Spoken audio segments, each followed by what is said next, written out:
Hi, everyone. Welcome to Identity Crisis, a show from the Shalom Hartman Institute, creating better conversations about the essential questions facing Jewish life. I'm Yehuda Kurtzer. We're recording on Thursday, October 16th, 2025. In 2018, when the actress Cynthia Nixon was running her long-shot campaign for mayor, she made headlines, at least in the Jewish media, and then in the New York Post, with her dastardly bagel order at Zabar's on the Upper West Side.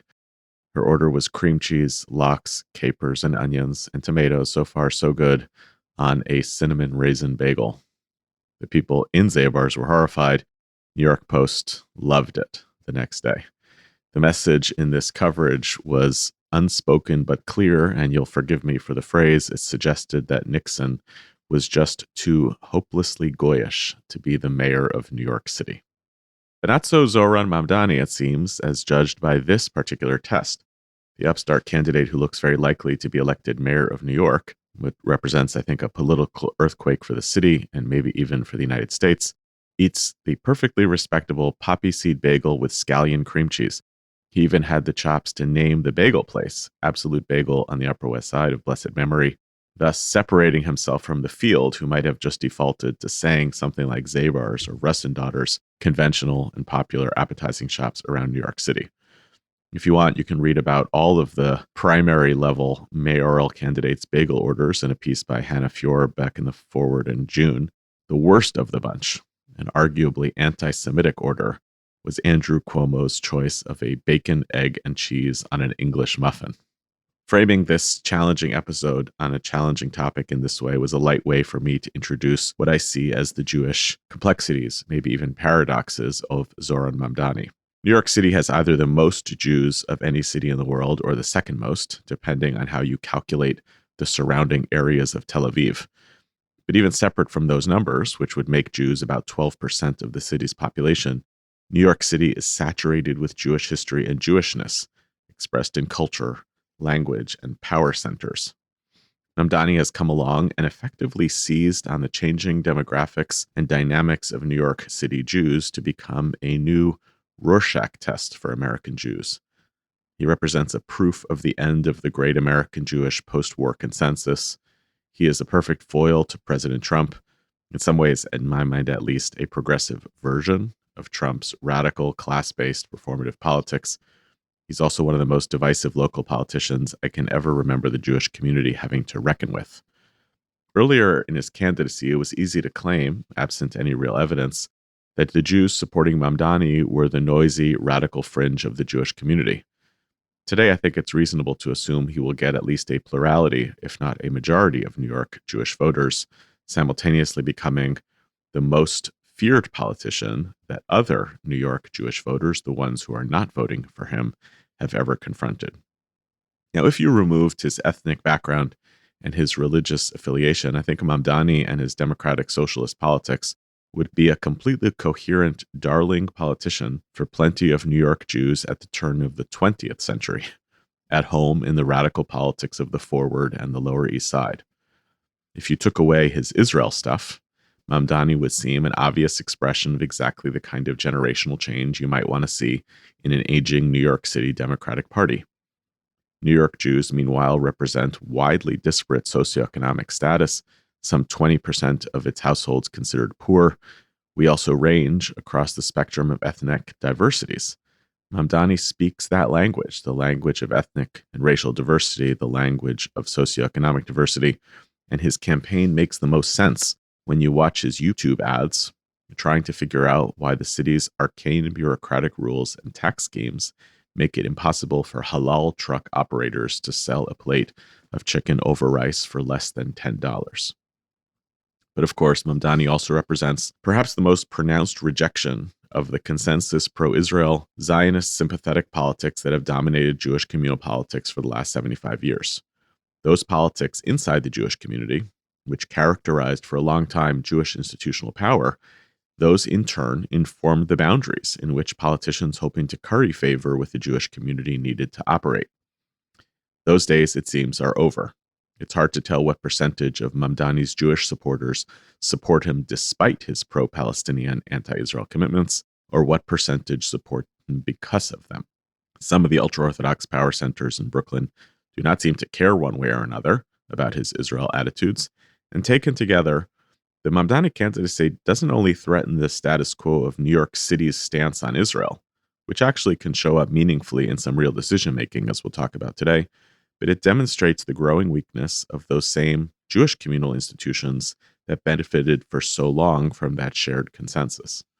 To those that fear Mamdani's candidacy, it's not just about the endangering of Jews and Israel under this administration.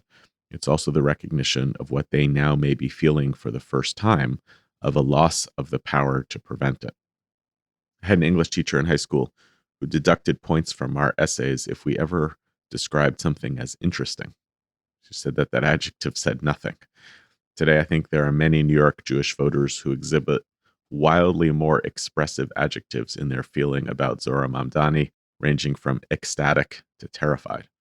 Still, for the purpose of today's discussion, offered by our nonpartisan organization, there is indeed a lot that is interesting about the Mamdani candidacy for New York City, for Jews, and for the Jewish community. That's what we're here to explore.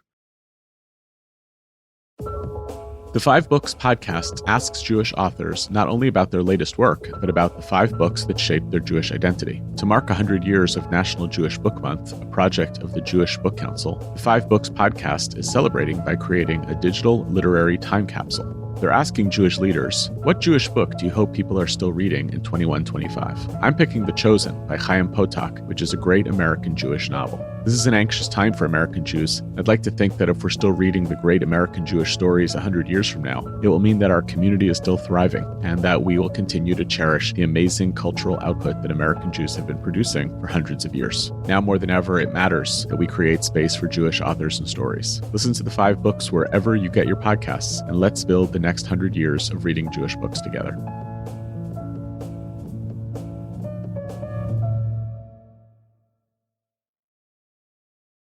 I'm thrilled today and honored to be talking to Howard Wolfson, who served as deputy mayor under Mike Bloomberg for government affairs.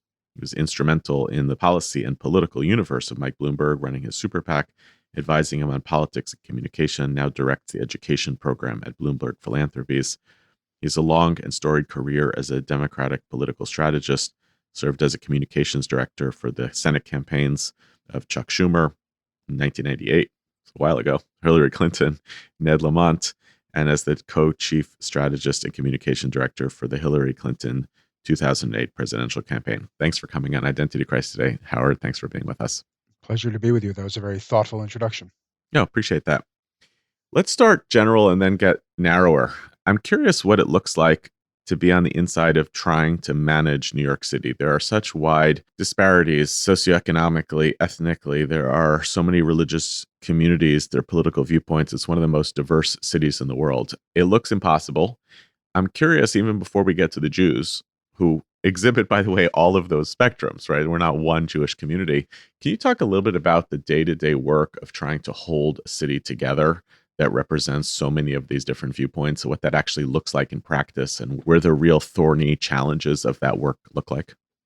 So I think on one level, people from every background, every ethnicity, every part of the city have some things in common.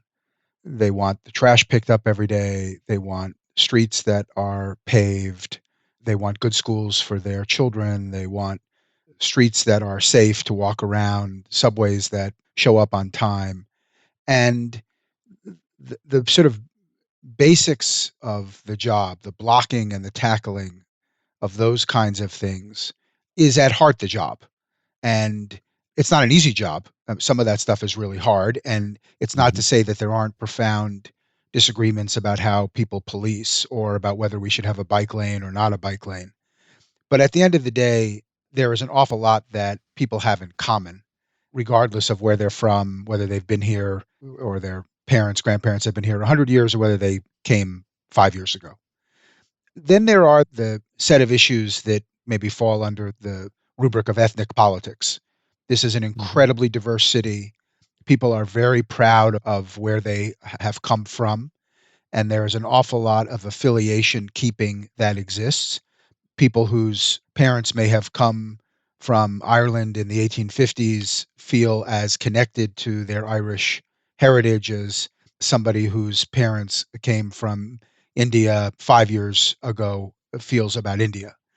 And there has to be a certain amount, in my view, a certain amount of deference and respect for these kinds of ethnic affiliations. Almost every ethnicity in the city has a parade. They have a festival. It's important for the politician to show up.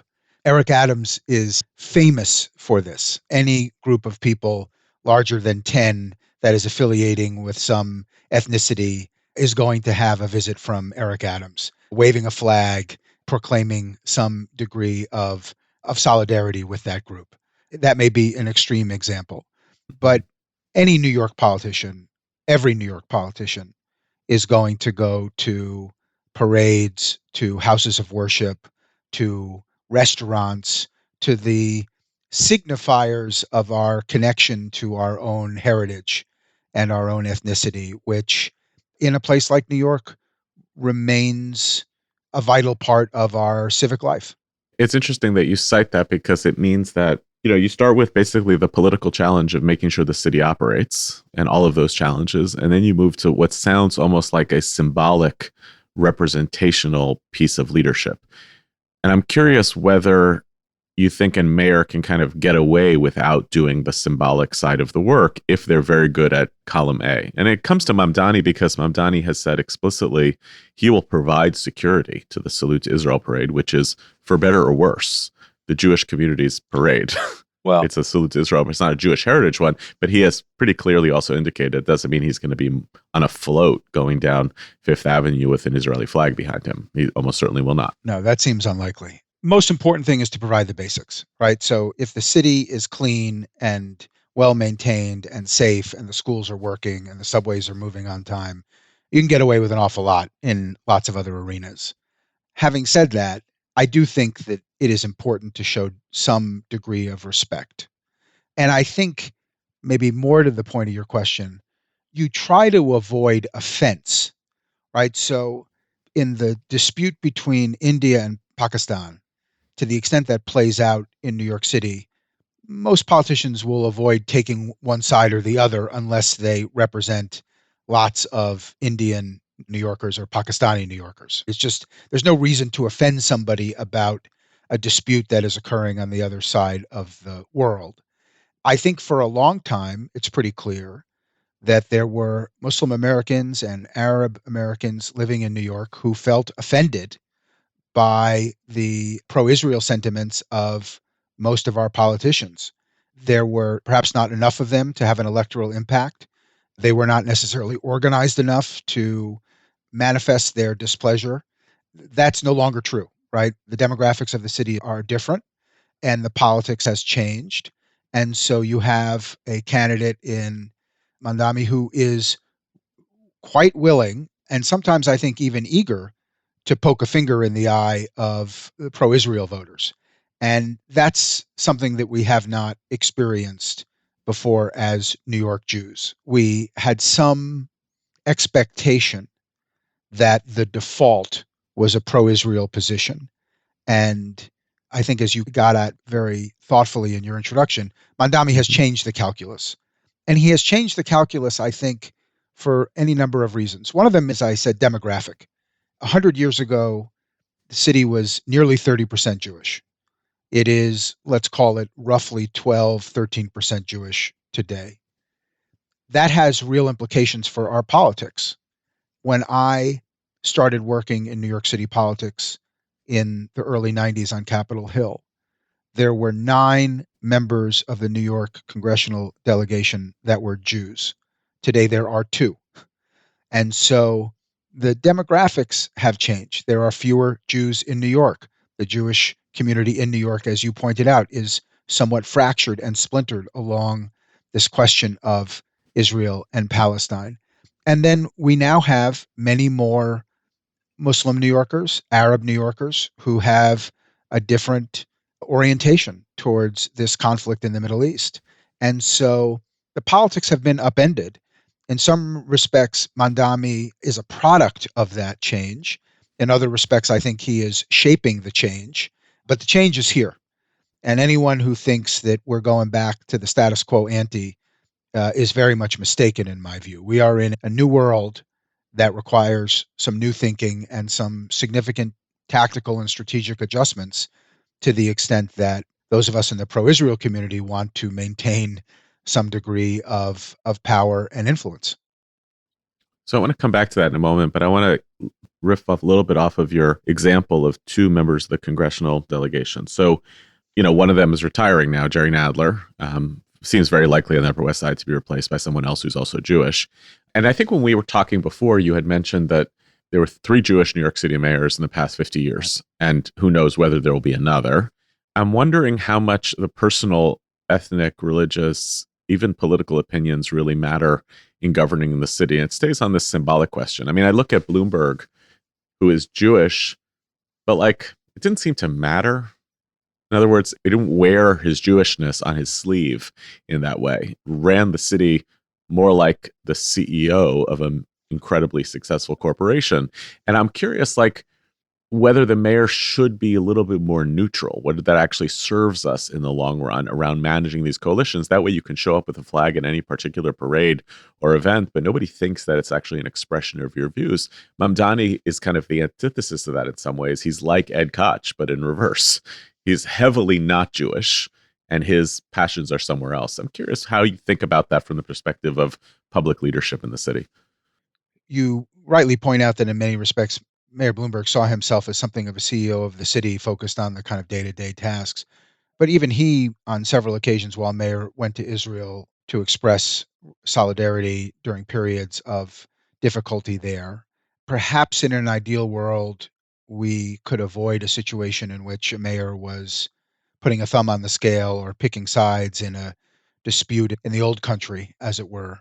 But I think there is a hope and an expectation that many New York voters have that the mayor will side with them in some of these politically thorny issues that are more about the world that they left behind than the world that they are currently living in. And you correctly make a distinction between the sort of the day-to-day policies that result in the streets being clean and safe and some of the politics of symbolism. But politics is pretty deeply symbolic. And I want a mayor who is going to clean my streets and pick up my trash. And I also want a mayor who's going to express some degree of empathy or solidarity with my very passionately felt core views. And I think on the question of Israel, there are people who feel wounded that a New York City mayor would be so anti-Zionist because Zionism is so core to so many of our beliefs about who we are. And this question of symbolism and substance becomes really just inextricably entwined in ways that I think are very difficult to unpack for people. Yeah. And I think there's actually a third category. So the symbolism and the substance, but there's a third category, which is places in which foreign policy attitudes do actually inform city decisions and city policy. And here Mamdani has been, I think, especially slippery because on one hand, he uses the phrase, Palestine is central to my politics, right? Which that's a very, I think, complicated phrase for those for whom Zionism is central to their politics. It's actually a useful acknowledgement. Okay, well, we are really different and we are opposed, and therefore I don't have to line up with you, right? But that's the symbolic piece, right? Who I stand for and what I believe in. And at the same time, Mamdani has said things like, and some of his supporters will say, New York City doesn't have a foreign policy. And I've always felt like that wasn't exactly right. New York does have a foreign policy, or at least put differently, there seem to be a lot of places where an anti-Zionist, anti-Israel position could translate into meaningful city policy, the awarding of city contracts, policies about boycott, decisions to use or not send in the NYPD when protests cross a threshold. So I'm curious where you think that those issues are not merely about symbolism, but also could have ramifications on real city policy. Well, BDS would be a city policy, right? It would be something that could have a significant impact on investment in Israel. We'll see to what extent, if Mamdani is elected, how much he prioritizes that. We had a city controller who was on his way out, Brad Lander, who basically stopped investing in Israel bonds. The Israel economy did not collapse as a result of this, but these are things that have impact. The decision, in my view, the insane promise or commitment to arrest Bibi Netanyahu if he comes here, which Right. Mr. Mamdani has put forth, would obviously have a significant foreign policy implications should he try to actually pursue that. So yes, I think there are some areas where a New York mayor could have a Hmm. substantive impact on actual foreign policy. I don't want to overstate that. We don't have an army, but we do have a big police force and a big economy, and there are obviously some areas where a New York City mayor could have a substantive impact. I think it is fair to say, and I think we should just acknowledge this. I think even he would acknowledge it, that Mr. Madami's views on the subject of Israel and Palestine are longstanding. They are passionately and deeply felt. They are well informed, at least from his perspective. They are not at all casual, and they are not really subject to negotiation. And as you pointed out in your introduction, there are some people, some Jewish New Yorkers who may vote for him despite those things. And I think increasingly, and this is a subject that those of us in the Jewish community need to really grapple with, there are some Jews in New York who will be voting for him because of those things. And that too is a major change in our civic life and our politics. I'm curious if I can go back to the experience of walking into this position for a new mayor of New York City. It feels like to me, as an outsider, both a position of immense power, right? You're an enormous city with enormous influence, a massive economy, as you said, a very significant police force. At the same time, it is a city that has a lot of that power concentrated in power centers that are bigger than the mayor. I think of the unions, I think of the police force themselves, and the responsibility of a wise mayor to figure out not how to rule over those centers, but how to negotiate between them, how to be able to move things probably more glacially than radically. Can you talk a little bit about the experience that you got to witness firsthand of a mayor coming into the city and figuring out, well, I had all of these 12 ideas that I wanted to do to improve the city, but I'm only going to be able to move as quickly as, for instance, the teachers union will allow me to move on education, or the police force will be allowed to move. I'm saying this in part because Mamdani himself, earlier in his career, was of the defund the police crowd.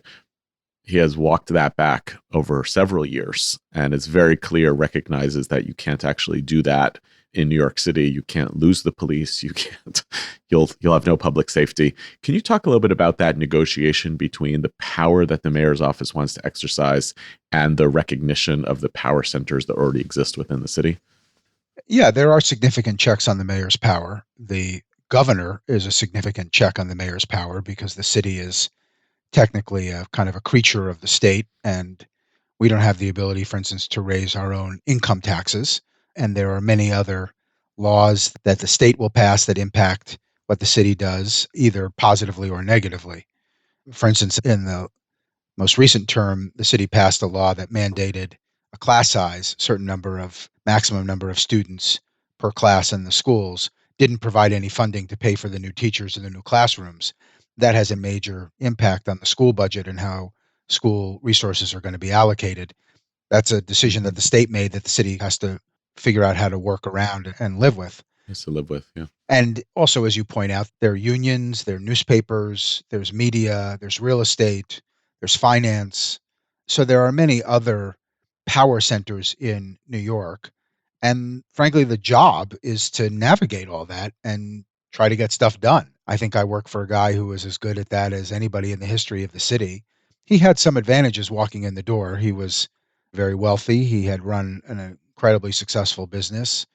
So he had some equities and some strengths in some areas outside of politics that not every politician has.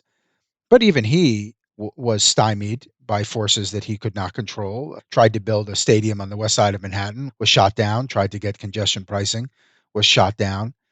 We made an enormous amount of progress and made an enormous amount of change. I think we pushed a lot of envelopes, more than anyone, in my view, in the almost in the history of the city, maybe outside of LaGuardia. But even Mike bumped up against some limits and some ceilings. And navigating those limits and those ceilings is a big part of the job. The biggest part of the job is managing the workforce, attracting and retaining talent at the senior level, deploying 300,000 people in service of better schools and safer streets and cleaner streets and garbage pickup. That's the most important part of the job.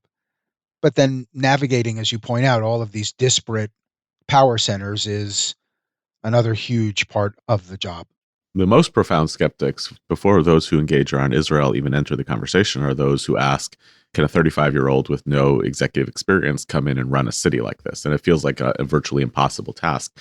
The other big power question that looms over all of this is the president and the ways in which Mamdani positions himself as the one who will stand up to the power of the president. It's not hard to imagine that there are folks in the president's circle who are salivating at the prospect of a Mamdani mayorship and who could envision this as being a lever for kind of anti-Mamdani sentiment to fuel the Republican Party and its growth. Can you reflect a little bit on that and how significant the mayor's office is relative to national politics and how you think about the question of the relationship between the city of New York and the federal government in general?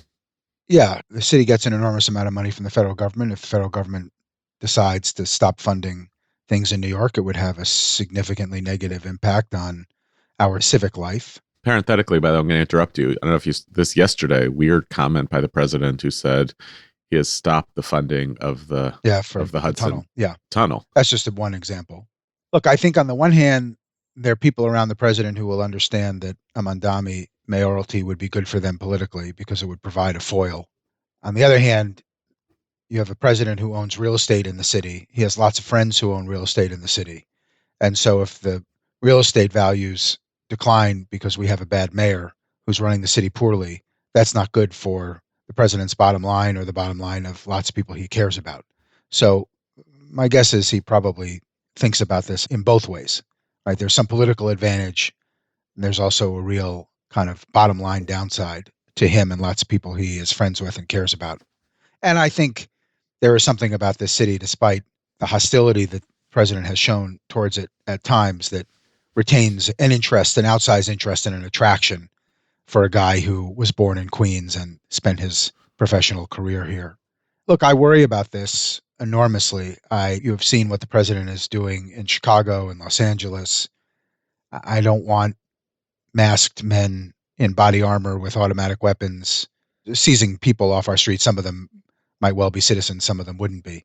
That would be profoundly disturbing to us as New Yorkers and profoundly destabilizing.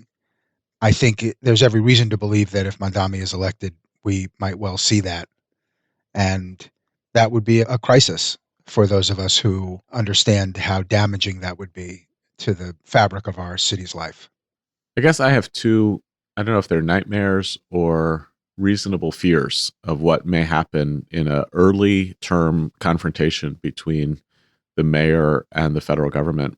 One is initiated by the mayor, which is either actually arresting Bibi if he came to New York City and inviting a federal government response, or initiated by the supporters of the mayor who do some sort of big performative protest or something, which invites the mayor to have to make a decision one way or another, or a senior employee of the mayor who makes a BDS decision prompting the mayor to have to respond. Or it could actually be initiated by the federal government, let's send in ICE troops. In either of those scenarios, I guess maybe I'm asking you as a therapist, how scared should we be of those scenarios coming to play? And could this really be ground zero of a real, for the first time, confrontation between a major American city and the federal government, which has not really been amounted in other cities? The federal government has come in, come out. How scared do you think we should be of this as the site where that confrontation really takes place? I think as an American, we should be really concerned about what is happening in our national life and our civic life and our politics. We are seeing things every day in this country that I don't think any of us thought that we would ever see. And things that are profoundly at odds with my understanding of what it means to be an American, what I believe this country stands for and is about. And I guess back to the point you were making about symbolism versus substance. When an ICE agent in Los Angeles, masked, body armor, automatic weapon, seizes a woman and a child off the streets. That doesn't directly impact my life at that moment in the city, but it tears at the heart of what I believe it is to be an American and what the country stands for. And I can't divorce my feelings about that from the actual more day-to-day substantive concerns that I bring to our politics. And my guess is a lot of New Yorkers feel that way. And if that's how we feel about watching it in Los Angeles or Chicago, I think it will be even more profoundly destabilizing Mm. when and if it happens here. Yeah, there's so much to talk about here in terms of the fight against anti-Semitism and what keeps us safe. I guess I want to come back to something you said earlier, which I think is the crux of this conversation, which is how does the Jewish community operate differently given the change in status quo, given the change of the demographics of the Jewish community? I'd love for you to reflect a little bit on how the Jewish community politically has evolved in the last 20, 30 years in relationship to city government and what's on the horizon for this. One Jewish communal insider said to me, "We're not designed to be outside of Great Sea Mansion. We're designed to have access, and we're not fully prepared for what it looks like to be on the outside as opposed to being on the inside." Can you talk a little bit about the mayor's office relationship to the kind of formal infrastructure of the organized Jewish community and what you see as changing? Let me take a step back and say, I don't think we would be in this situation if the Jewish community was itself more solidified Mm-hmm. and united. The first order problem we have is that for lots of reasons that I think were brought to a head by Gaza, the Jewish community is profoundly disunited. Profoundly disunited may be overstating it. Disunited. I still Mm-hmm. think the vast majority of Jewish New Yorkers are Zionists. They are pro-Israel, but it ain't 100%. And the younger Jews, it may not be a strong majority at all. And when a community is itself in conflict with itself, it is hard to exercise power on its own behalf because you have some not insignificant number of Jewish voters who are voting for Mamdani. So, what's the incentive for him to Mm-hmm. approach the Jewish community as if we are anywhere close to being monolithically opposed to him or even willing to exercise power against him? We're not. So, that's just a reality. And we're going to have some real work to do in our own house to figure out how we can present a more united front going forward than we are currently able to present. And I think that there are lots of people that I talk to in the community who just don't seem to get that. This is not the Jewish community versus Mandami. This is the Jewish community at heart against itself to some extent, and then some portion of the Jewish community against Mandami. I guess that leads to two possible scenarios. One is a strategy towards greater unification, solidifying the kind of core of the Jewish community. I believe in that. Hartman Institute believes in it. That's part of why we advocate for pluralism. It's actually to build a stronger, more robust tent, even as we represent an ideological worldview that includes Zionism as part of what we consider that tent. That feels like tilting against windmills. Feels like a very, very hard uphill battle. And it also postpones the possibility of collective power, because until we do the internal work, we won't be able to do the external work. What are the other kind of strategies that would be available to a Jewish community that says we're not going to get to a place of being able to be a united front, but we, the organizations that once represented the establishment, even if they're a shrinking percentage, they don't fully speak on behalf of the Jewish communities. What are the strategies that would be available for them to have greater influence in city politics, greater influence in advancing a kind of pro-Israel position against an unsympathetic mayor? What else is in the toolkit? Yeah, it's a very reasonable question. I think that we've got to pursue two strategies simultaneously. One is some degree of intergroup reconciliation and solidarity, and the other is some degree of better, greater ability to exercise electoral power on behalf of those of us who are pro-Zionists, let's say.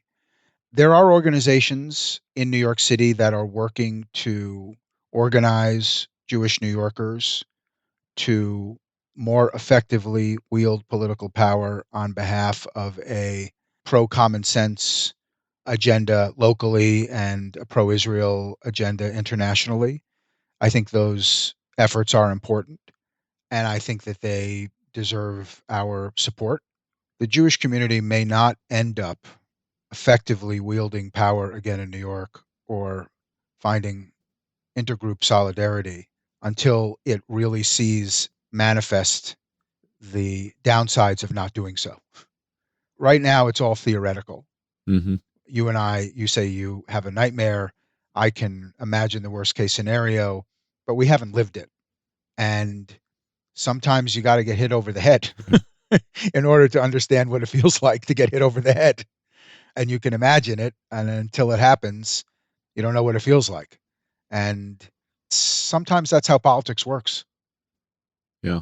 It does seem to me like there could be a negotiated outcome here, which wouldn't necessarily make everybody happy, but could be a modus operandi for the Jewish community. But it feels unlikely that the Jewish community would pursue it, which would be to try to convince the mayor elect, should he be elected mayor, which seems likely, that as long as there's no significant change in the political status quo vis-a-vis Israel and Zionism in the city, that the Jewish community could tolerate less symbolic shows of support for Israel. I'm not clear that that's a deal he's going to take. Yeah. He says on the one hand that this is not going to be his priority. And then I look on his social media feed and he's running Yeah. in a race for Gaza in Prospect Park last weekend. You know, how a candidate spends his time tells you what their priorities are. And we're a month out from the election and he's raising Hmm. money for Gaza and a race in Hmm. Prospect Park. So it seems to me it's a priority. And I go back to what I said. Hmm. His views on this topic have animated him his whole adult life. Deeply felt, Hmm. long-standing, and quite sincere. Sincere. Yeah, I met with him. Others have met with Hmm. him. This was right after he won the primary, and we tried to persuade him to change his view of what globalizing the Intifada meant. And it took him a month to Hmm. basically say, I'll discourage people from saying that. And if it takes a month to get to that pretty weak place, I think it's pretty indicative of a guy who is not going to trim a lot of sails in this space. Yeah. It's interesting, for better or worse, New York City mayors have never gone on to national political leadership. And worse in my view, in one particular case, but yes. Yeah, well, in one particular case. At the same time, I looked up there's 91 mayors in the history of the city of New York, but really only 10, 10 to 12, because the first kind of 300 years of the mayorship were 1 and 2 year positions. For the first 150 years, they were all Dutch. The mayorship really takes on a different quality starting in the beginning of the 20th century. But only in the last 60, 70 years, only 5 mayors had one term. So on one hand, it seems like a job that is set up for being able to leave a real imprint on the city. On the other hand, it's very, very hard to move from this to somewhere else. I wonder if you have any thoughts as to why that is on both ends. Yeah, I actually think it's pretty simple. New York City is an outlier among Mm. American cities, and American life. If you travel around the United States, there's no other city like New York. Even other big cities are not like New York. So the skills and record and background and temperament that you need to lead New York are not the skills, background, and temperament that are required or asked for to lead the rest of the country. We're this amazing, unique place that a lot of people want to come live and visit, but we are very idiosyncratic compared to the rest of the country. It always seemed to me like a place where people should go after they become president of the United States. Like, that's the most comparable job. Let me ask you a last question, Howard. Thank you for giving of your time generously. Talking as a pro-Israel New York Democratic strategist, maybe just play out a little bit of what you think is the worst case scenario of what the next couple of years could look like, and then play out what could be the best case scenario for us thinking about the future of our politics in the city. I'll approach this first as a New Yorker, regardless of religion. My biggest fear is that you have a young man with very little Hmm. experience managing large, complex organization who has some pretty radical views on policing and, in my view, education and taxes, and then also Israel, who may be a pretty bad mayor, who may find the job overwhelming or may pursue a set of strategies that I think are very much at odds with the kind of city that I want to live in and that I think most New Yorkers would want to live in. Yeah. So that's my biggest fear as a New Yorker. As a Jewish New Yorker, my fear is that you have a mayor who uses his platform and his canvas. And The New York City mayor has an enormous platform and an enormous canvas to energize and support a movement making Israelis less safe and Israel less secure. Do you have a good case scenario? Yeah, I'll give a good case scenario. You have a very intelligent, hardworking, charismatic individual who has some pretty rare gifts and talents, who manages to rise to the occasion and surprise us pleasantly by moderating in ways that make sense to help him do his job and help the city become more affordable and more livable for people in all walks of life. That's the best case scenario. Yeah. Well, listen, we have a couple of interesting weeks, months, and years ahead of us. It's really interesting to be having this conversation right on the heels of the ceasefire that we hope will persist in Gaza. And with that, a lifting of some of the tensions that have been fueling the polarizing politics in the city. Yes. There is no Mamdani mayoralty without Gaza. Yeah. That his election is possible because his views on Israel would have been too outside the mainstream. I think his views on Israel became more mainstream because people's views on Israel hardened against Israel. Yeah. And God willing, we will have peace in the area and in the region. And perhaps we can see some depolarization, some less hostility towards Israel and Jews. That is a profound hope. I guess the other thing I would say is that best case scenario, sometimes people will surprise you. And I would not have expected Donald Trump to have been as successful a peacemaker in Israel as he has turned out to be. There's so much that he's doing in the United States that I have disagreement with, but he deserves, in my view, enormous praise for what he has been able to accomplish in the Middle East. And if you had asked me at the beginning of this year, was that the trajectory that we were headed on, I would have absolutely said no. Sometimes life surprises you in negative ways, but sometimes it surprises you in positive ways. And people can sometimes surprise you positively. It's a great place to stop. Thanks so much, Howard. Thanks for being with us today. Thank you.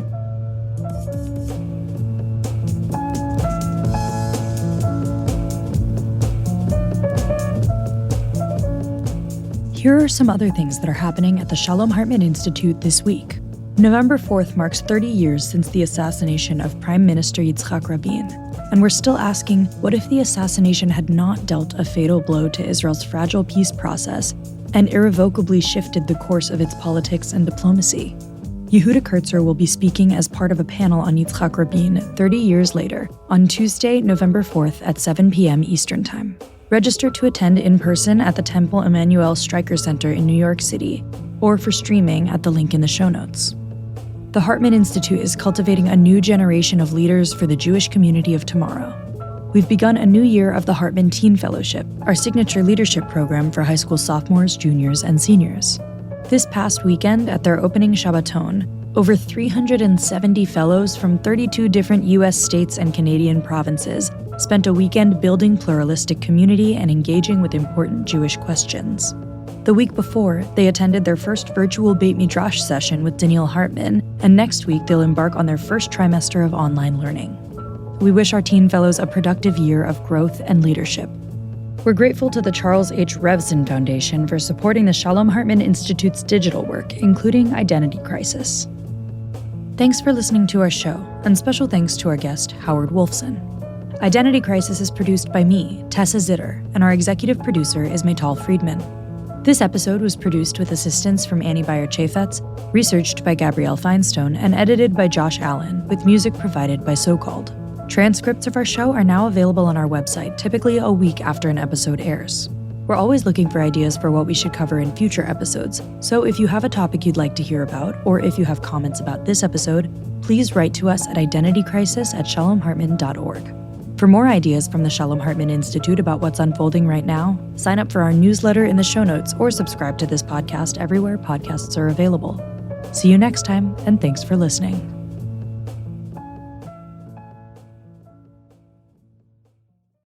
What are we supposed to do and say and be during this time? Judaism has so much complexity to it and so many layers to it that no one layer stands by itself. What you have is Jews who for the very first time feel like their value system is out of sync with the broader sector. I'm your host, Alana Steinhain. Welcome to Texting IRL, where we wrestle with the dilemmas of Jewish life through the lens of classical and modern Torah texts. I am so fortunate that I have a friend and a colleague who I can talk to, Jacob Feinspan, Diana Ginsburg, Dahlia Lithwick, helping us think through these big questions. Why are you guys part of this? What calls you personally to it? What are some of the other things that you work on? What's at stake for you? I think one of the challenges is to figure out how much failed democracy we as Jews can tolerate. We have to find opportunities to make enemies into friends. The model is so majestic in this text. Listen now to Texting IRL, a podcast from the Shalom Hartman Institute, available wherever you get your podcasts. Welcome to the beauty of Jewish interpretation. Exactly.